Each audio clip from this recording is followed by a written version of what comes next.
Бәріне сәлем. Толған ел тарихын таспен жазады, тозған ел тарихын жаспен жазады демекші, бүгін сұхбатты кімнен алатынымыз түсінікті шығар. Мен жазылған Сая, бүгін тарих пәнінің мұғалімі Нұртай Елдостан сұхбат алатын боламын. Бізбен бірге болыңыздар. Баршаларыңызға сәлем. 12 сұрақ жобасы бойынша шақырғандарыңызға көп рахмет. Сұрақтарға дайынмын. Бірінші сұрақ, мектептегі баға үлгеріміңіз қандай еді? Мектептегі баға үлгерімім 4 пен 5 болды деп айта аламын.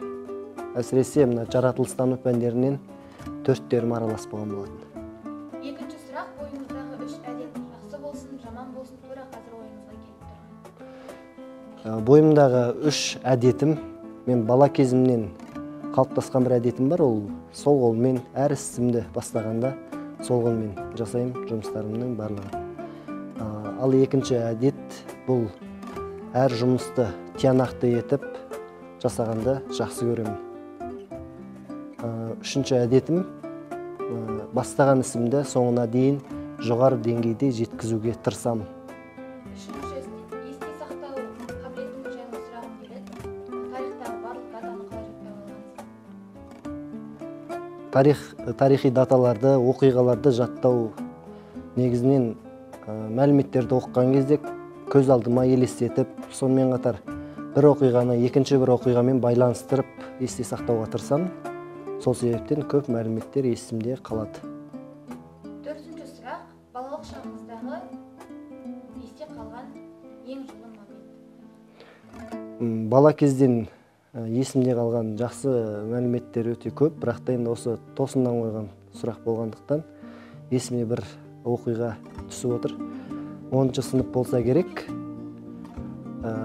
8 наурыз күні мектебімізде сынып жетекшімізге арнап шағын концерт қойып берген болатынбыз. Сол жерде Шәмші Қалдаяқов атамыздың әнін орындап едім.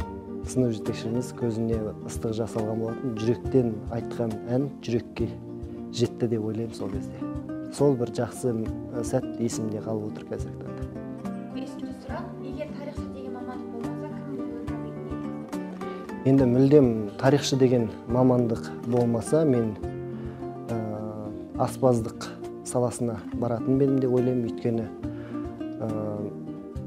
сол саланы жақсы көремін. Тамақ істесем, кішкене проблемаларды жаңағы ойымнан шығарып тастаймын көбінесе. Алтыншы сұрақ, адамдармен қарым-қатынаста нені жоғары бағалайсыз?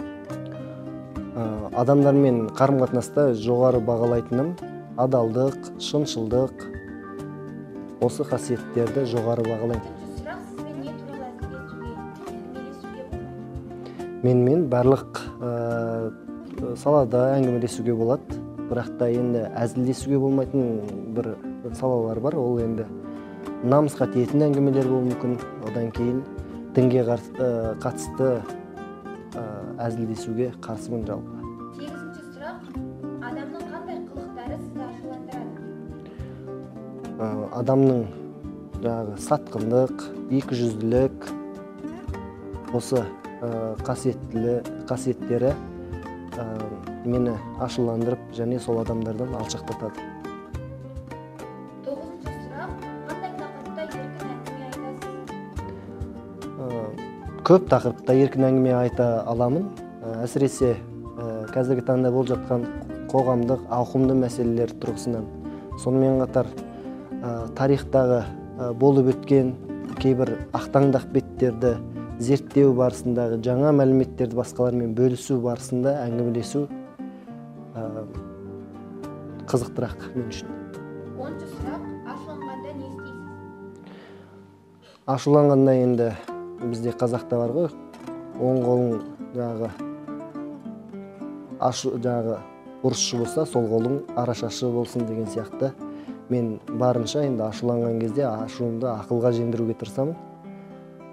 Енді ашуланған кезде жақындарыңның көңіліне қаяу салуы мүмкін. Сол себептен де ашуланған кезде жалпы сабырлылыққа, одан кейін жалғыз қалуға тырысамын. 11-ші сұрақ, осы сәтке бір барып қайтсам ғой дейтін сәт бар ма? Енді қазірде жаспыз, бірақ та дей тұрғанмен сонау студенттік кездер, менің студенттік кездерім Семейде өткен болатын. Семей енді Алашорданың алғашқы астанасы болғандықтан, біздің тарихымыздың, мәдениетіміздің астаналарының бірі болғандықтан,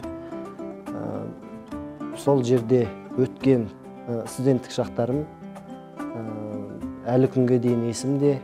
Сонымен қатар сол кездердегі бір атқара алмаған істерімді ойлаймын, сол кезге барып, сол жұмыстарды соңына дейін жеткізіп аяқтасам деген бір армандарым, сондай бір ойларым болады кей кездерде.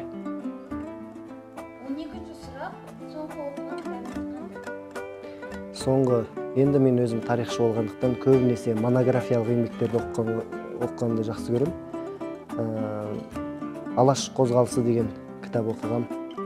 Бұл кітап енді бұрын кітаптарды енді оқимыз, оқыған кезде енді барынша сезініп, сол оқиғалардың арасында болып, солай сезініп оқитынмын. Енді мына Алаш қозғалысы деген кітапты оқыған кезде кішкене жүрегім тебіреніп, бір ыстық жас алғандай болдым. Себебі сол 1916 жылғы қазақ даласындағы көтерілістер барысындағы қазақ халқының жапа шеккен көріністер көз алдыма елестеп, кішкене көзіме бір жас алған кездерім болды. Сол бір кітап есімде енді сақталады, және ол кітапты жақындармен бөлісіп жатырмын. Сұхбат бергеніңізге рахмет. Көп рахмет. 12 сұрақ жобасына алғысымды айтамын. Осы жоба аясында мен алдағы болашақтағы емес, өтіп кеткен оқиғаларды, өтіп кеткен сәттерді есіме түсіріп, кішкене жаңағы қуанышты болып отырмын. Жалпы осы жобаға көп рахметімді айтамын. Бұл келесі челленджді ағылшын тілінің мұғалімі Алтынай апайымызға жолдаймын. Рахмет.